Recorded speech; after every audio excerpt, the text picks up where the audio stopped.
On the case of the New Jersey governor, I think embracing Obamacare, expanding Medicaid in his state's very expensive and not fiscally conservative.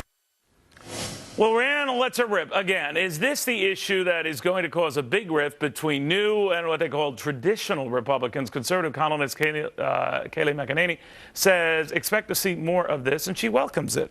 Why? You always get this idea that it's going to be very divisive. You say no. Why?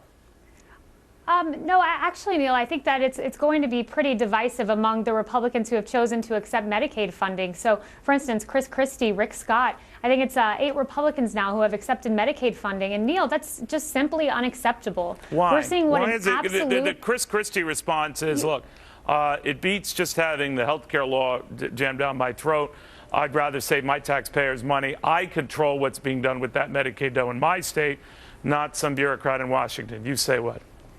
Neil, I understand that logic, but there is short-term pain that has to come with the long-term gain. And the long-term reality of this is you accept the short-term government stipend, but in the end, your state does have to pay for this. And in the end, the American people, all of us pay for this.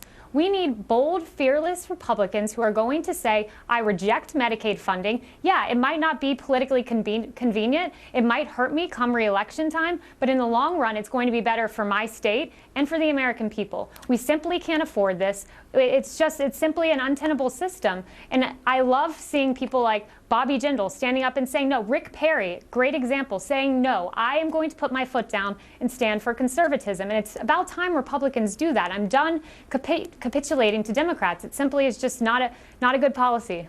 You don't like Chris Christie, do you? I'm not a Chris Christie fan. I mean, Neil, I'm sure you saw his speech at the RNC failing to mention Governor Romney. It was more about Chris Christie than it was about Romney. Embracing Obama right around Hurricane Sandy, days before the election.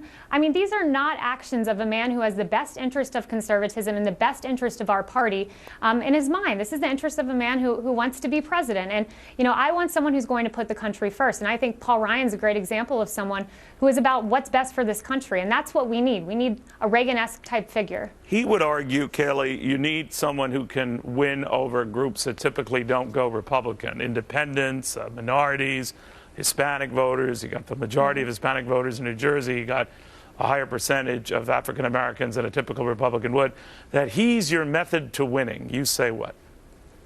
But, Neil, wasn't that the logic with John McCain, and wasn't that the logic with Mitt Romney? We've been told, seduced, if you will, 2 times around, electing these moderate figures who, disavowed their moderate beliefs somewhat during the election and tried to come around and espouse conservatism. But the problem was people just didn't believe it because they didn't have the record to back it up. We need to take a page from the Reagan playbook, and we need to take a page from the Bush playbook and announce conservative policies boldly, because that is what wins elections. We've tried it twice. We've tried the moderate route, and it just doesn't work. So why not give a shot to a guy like Rand Paul or a guy like Paul Ryan or Marco Rubio even, and win? So right. We shall see. It is a battle royale, though.